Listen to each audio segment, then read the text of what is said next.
नमस्कार पिलाମାନେ ଆଜି ଆଉ ଏକ lesson plan lesson number 7 okay ବିଜ୍ଞାନ ବିଦ୍ୟୁତ ସ୍ରୋତର ରାସାୟନିକ ପ୍ରଭାବ ଆମ topic physical science of pedagogy class 8 ଠିକ୍ ଅଛି ତ ମୁଁ ନିଜେ ପଢ଼ି ଦେଉଛି ତାକି ତ ଆପଣଙ୍କୁ ସହଜ ହେବ ଠିକ୍ ଅଛି ଜେନେରାଲ ଯେମିତି ଲେଖୁଥିଲା ସେମିତି ଲେଖିବେ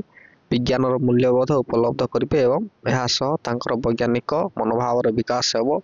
ବିଜ୍ଞାନ ସମ୍ବନ୍ଧୀୟ ଜ୍ଞାନ ଓ ତଥ୍ୟ ଆହରଣ କରିବେ ନିଜର ଇଚ୍ଛା ଶକ୍ତି ଚିନ୍ତା ଶକ୍ତି ଓ ସୃଜନ ଶକ୍ତିର ବିକାଶ ସାଧନ କରିବେ ବିଜ୍ଞାନ ସମ୍ବନ୍ଧୀୟ ଜ୍ଞାନ ଓ ତଥ୍ୟକୁ ହୃଦୟଙ୍ଗମ କରିପାରିବେ ଠିକ୍ ଅଛି ଏଡ୍ସରେ ନେବେ ଚକ୍ ଡଷ୍ଟର ନିର୍ଦ୍ଦେଶକ ଦଣ୍ଡ କଣା କଳାପଟା ବା କଳାପଟା ସମ୍ବନ୍ଧୀୟ ସାମଗ୍ରୀ ଜଳ ମଧ୍ୟରେ ବିଦ୍ୟୁତ ସ୍ରୋତର ପ୍ରବାହର ଫଟୋ ଚିତ୍ର ଗୋଟେ ଆପଣ ନେଇକି ଯିବେ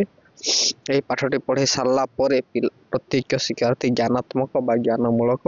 ଶିକ୍ଷାର୍ଥୀମାନେ ବିଦ୍ୟୁତ ସ୍ରୋତର ରାସାୟନିକ ପ୍ରଭାବର ସଂଜ୍ଞା କହିବେ ବୋଧାତ୍ମକ ବିଦ୍ୟୁତ ପରିବାହୀ ଦ୍ରବଣରେ ବିଦ୍ୟୁତ ପ୍ରବାହ ଚାଲୁଥିବା ବେଳେ କିଛି ରାସାୟନିକ ପ୍ରତିକ୍ରିୟା ସଂଘଟିତ ହୋଇଥାଏ ତାହା ବୁଝାଇବେ ପ୍ରୟୋଗାତ୍ମକ ବା ପ୍ରୟୋଗମୂଳକ କୌଣସି ଫଳ ବା ପନିପରିବାର ବିଦ୍ୟୁତ ପରିବାହିତା ପରୀକ୍ଷା କରିବେ ଦକ୍ଷତାମୂଳକ ଆଳୁରେ ପ୍ରଭାବିତ ହେଉଥିବା ବିଦ୍ୟୁତ ସ୍ରୋତକୁ ଚିତ୍ର ମାଧ୍ୟମରେ ଦର୍ଶାଇବେ ଠିକ୍ ଅଛି ଯେମିତି ଆମେ ଲେଖୁ ଶ୍ରେଣୀ ପ୍ରବେଶ ଆପଣ ଏଟା ସେମ୍ ଏକା ଲେଖିବେ ଯାହା ଲେଖି ଆସିଛନ୍ତି ମୁଁ ପଢ଼ୁନି ସେଟାକୁ ଠିକ୍ ଅଛି engage explore explain elaborate and evaluate ଦେଖି ନିଅନ୍ତୁ ଠିକ୍ ସେ ଲେଖିଦେବେ ଅନୁସୂତ ପଦ୍ଧତି ଆଜିର ଶିକ୍ଷାଦାନକୁ ସରସ ସୁନ୍ଦର ଓ ବୋଧଗମ୍ୟ କରିବା ପାଇଁ ଶିକ୍ଷକ ବା ଶିକ୍ଷୟିତ୍ରୀ ସଂରଚନାତ୍ମକ ପାଠ୍ୟ ଯୋଜନା ପ୍ରଣାଳୀ 5P ମେଥଡ଼ ଅବଲମ୍ବନ କରିବେ ଠିକ୍ ଅଛି 5P ମେଥଡ଼ ଏନଗେଜ୍ ପୂର୍ବ ଜ୍ଞାନ ପରୀକ୍ଷା ଶିକ୍ଷୟିତ୍ରୀଙ୍କ କାର୍ଯ୍ୟ ଏହି ସୋପାନରେ ଶିକ୍ଷକ ବା ଶିକ୍ଷୟିତ୍ରୀ ବିଦ୍ୟାର୍ଥୀଙ୍କୁ ପୂର୍ବ ଜ୍ଞାନ ପରୀକ୍ଷା ନିମନ୍ତେ କେତେକ ପ୍ରଶ୍ନ ପଚାରି ପ୍ରସଙ୍ଗରେ ଉପନୀତ ହେବେ ପ୍ରାରମ୍ଭିକ ପ୍ରଶ୍ନାବଳୀ କୌଣସି ପଦାର୍ଥ ଦେଇ ବିଦ୍ୟୁତ ସ୍ରୋତର ପ୍ରବାହ ହେଲେ ତାକୁ କ'ଣ କୁହାଯାଏ ବିଦ୍ୟୁତ ସୁପରିବାହୀ ବିଦ୍ୟୁତ ପରିପଥର ଯୁକ୍ତ ବିଦ୍ୟୁତ ଅଗ୍ରକୁ କ'ଣ କୁହାଯାଏ ଏନୋଡ୍ ବିଦ୍ୟୁତ ପରିପଥର ବିଯୁକ୍ତ ଅଗ୍ରଟିକୁ କ'ଣ କୁହାଯାଏ କ୍ୟାଥୋଡ୍ ଠିକ୍ ଅଛି ପ୍ରସଙ୍ଗରେ ଉପନୀତକରଣ ଉପରୋକ୍ତ ପ୍ରଶ୍ନଗୁଡ଼ିକର ସଠିକ୍ ଉତ୍ତର ପାଇସାରିବା ପରେ ଆଜି ଆମେ ବିଦ୍ୟୁତ ସ୍ରୋତର ରାସାୟନିକ ପ୍ରଭାବ ପଢ଼ିବା କହି ଶିକ୍ଷୟିତ୍ରୀ ବା ଶିକ୍ଷକ କଳାପଟା ସ୍ଥିତ ପ୍ରସଙ୍ଗ ସ୍ଥାନଟିକୁ ପୂରଣ କରିବେ ପ୍ରସଙ୍ଗ ଲେଖିବେ ତାପରେ ଏକ୍ସପ୍ଲୋର ଦଳ ଗଠନ ଯେମିତି କରାହୁଏ ଠିକ୍ ଅଛି ଆପଣଙ୍କ ପିଲା ସଂଖ୍ୟା ଦେଖି ଆପଣ ନିଜେ କରିବେ ବର୍ତ୍ତମାନ ଶିକ୍ଷୟିତ୍ରୀ ବା ଶିକ୍ଷକ ପ୍ରକ୍ରିୟାକୁ ତ୍ୱରାନ୍ୱିତ କରିବା ପାଇଁ ଗୋଟେ ଦଳ ଗଠନ କରିବେ ତାକୁ ନାମକରଣ କରି ଦଳପତି ଚୟନ କରିବେ ସେମାନଙ୍କୁ ୟୁ ଆକାରରେ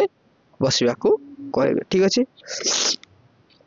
ଶିକ୍ଷୟିତ୍ରୀଙ୍କ କାର୍ଯ୍ୟ 2 ଇଞ୍ଚ କି ଲମ୍ବା ଦୁଇଟି ନୂଆ ଲୁହା କଣ୍ଟା ନିଅ ପ୍ରତ୍ୟେକ ଲୁହା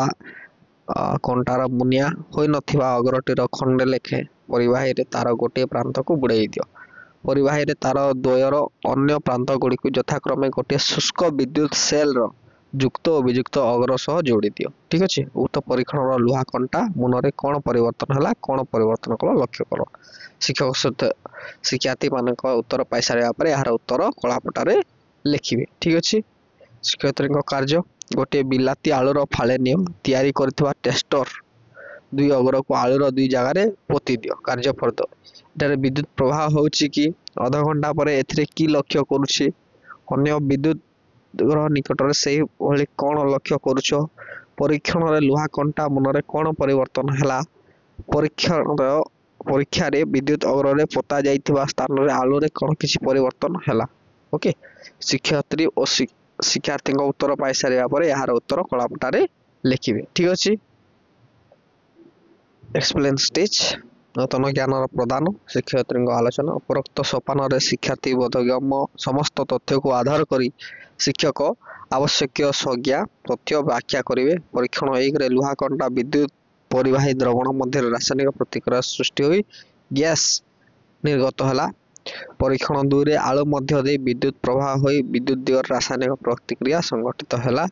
ବିଦ୍ୟୁତ ବିସ୍ତୃତୀକରଣ ହେଲା ପରେ ଶିକ୍ଷୟିତ୍ରୀଙ୍କ ଆଲୋଚନା ବିଦ୍ୟୁତ ପରିବାହୀ ଦ୍ରବଣ ମଧ୍ୟରେ ବିଦ୍ୟୁତ ପ୍ରବାହକୁ ଚାଲୁଥିବା ବେଳେ କିଛି ରାସାୟନିକ ପ୍ରତିକ୍ରିୟା ସଂଘଟିତ ହୁଏ ରାସାୟନିକ ପ୍ରତିକ୍ରିୟା ଦ୍ୱାରା ନିକଟରେ ଗ୍ୟାସ୍ ବୁଦବୁଦ ହୋଇ ନିର୍ଗତ ହୋଇଥାଏ ଆପଣ এই ଏକ୍ସପେରିମେଣ୍ଟଟା ନିଜେ କରିକି ଦେଖେଇବେ ପିଲାମାନଙ୍କୁ ଓକେ କେତେକ କ୍ଷେତ୍ରରେ ବିଦ୍ୟୁତ ଅର୍ଗରେ ପୃଷ୍ଠ ତଳରେ କିଛି ଧାତବ ପଦାର୍ଥ ଜଣା ହୋଇପାରେ ଘଟୁଥିବା ରାସାୟନିକ ପ୍ରତିକ୍ରିୟା ବିଦ୍ୟୁତ ଅଗ୍ରଦ୍ୱୟର ପ୍ରକୃତି ଓ ପରିବାହୀ ଦ୍ରବଣରେ ପ୍ରକୃତି ଉପରେ ନିର୍ଭର କରେ ଆଳୁରେ ଦେଖାଯାଉଥିବା ସବୁଜ ରଙ୍ଗ ତାହା ମଧ୍ୟରେ ହେଉଥିବା ରାସାୟନିକ ପ୍ରତିକ୍ରିୟାକୁ ଦର୍ଶାଏ। ଓକେ, ଆପଣ ଆଳୁରେ ହବ ନା କରେଣ୍ଟ କ୍ଲିକ୍ କଲେ କଲର ଚେଞ୍ଜ ହବ ସେ ଜାଗାରେ, ଠିକ ଅଛି, ଚିତ୍ର ସହ କରିଥିବେ। ଆଳୁରେ ହୋଇଥିବା ଏହି ସବୁଜ ବର୍ଣ୍ଣ ଯୁକ୍ତାତ୍ମକ ବିଯୁକ୍ତ ଅଗ୍ରକୁ ବୁଝାଇଥାଏ। ଏଣୁ ଏହା ଦ୍ୱାରା ଗୋଟିଏ ଲୁକାୟିତ ବିଦ୍ୟୁତ ଅଗ୍ରକୁ ଠାବ କରାଯାଇପାରେ। କେତେକ ଦ୍ରବଣରେ ବିଦ୍ୟୁତ ପ୍ରତିବାହୀ ହେଲେ ମଧ୍ୟ କିଛି ରାସାୟନିକ ପ୍ରତିକ୍ରିୟା ସଂଘଟିତ ହୁଏ। ଏହି ପ୍ରତିକ୍ରିୟା ଜନିତ ପ୍ରଭାବ ଗୁଡ଼ିକୁ ବିଦ୍ୟୁତ ସ୍ରୋତର ରାସାୟନିକ ପ୍ରଭାବ କୁହାଯାଏ। ନମ୍ବର 5 ଇଭାଲୁଏସନ ଲବ୍ଧ ଜ୍ଞାନ ପରୀକ୍ଷା। ଠିକ ଅଛି, ଏହି ପର୍ଯ୍ୟାୟରେ ଶିକ୍ଷୟିତ୍ରୀ ଶିକ୍ଷାର୍ଥୀଙ୍କୁ କେତେକ ଲବ୍ଧ ଜ୍ଞାନ ପରିମାପକ ପ୍ରଶ୍ନ ପଚାରିବେ। ପ୍ରଶ୍ନାବଳୀ ବିଦ୍ୟୁତ ସ୍ରୋତର ରାସାୟନିକ ପ୍ରଭାବ କହିଲେ କ'ଣ ବୁଝ? ବିଦ୍ୟୁତ ପରିବାହୀ ଦ୍ରବଣ ମଧ୍ୟରେ ବିଦ୍ୟୁତ ପ୍ରବାହକୁ ଚାଲୁ ଥିବା ସମୟରେ ଡେକ୍ସ ପ୍ରତିକ୍ରିୟା ସଂଘଟିତ ହୋଇଥାଏ। ଆଳୁ ହୋଇଥିବା ଡେକ୍ସ ବର୍ଣ୍ଣ ଯୁକ୍ତାତ୍ମକ ବିଦ୍ୟୁତ ଅଗ୍ରକୁ ସୂଚାଇଥାଏ। ଘଟୁଥିବା ରାସାୟନିକ ପ୍ରତିକ୍ରିୟା ବିଦ୍ୟୁତ ଅଗ୍ର ଦ୍ୱୟର ପ୍ରକୃତି ଓ ପରିବାହୀ ଦ୍ରବତାର ପ୍ରକୃତି ଉପରେ ନିର୍ଭର କରେ। True or false? ସେଲର ଯୁକ୍ତାତ୍ମକ ଅଗ୍ର ସହ ସଂଯୁକ୍ତ ବିଦ୍ୟୁତ ଅଗ୍ରକୁ କ'ଣ କୁହାଯାଏ? ଏଟା କ୍ୱେଶ୍ଚନ। ତାପରେ ଆପଣ ଗୃହ କାର୍ଯ୍ୟ ଦେଇଦେବେ। ବିଦ୍ୟୁତ ପରିବାହୀ ଦ୍ରବଣ ଲୁଣ ପାଣି ମଧ୍ୟରେ ବିଦ୍ୟୁତ ପ୍ରବାହ, ଏହାର ଗ୍ୟାସ ଲୁହା କଣ୍ଟାରୁ ନିର୍ଗତ ହେଉଥିବା ବିଦ୍ୟୁତ ପରିପଥ ଅଙ୍କନ କରି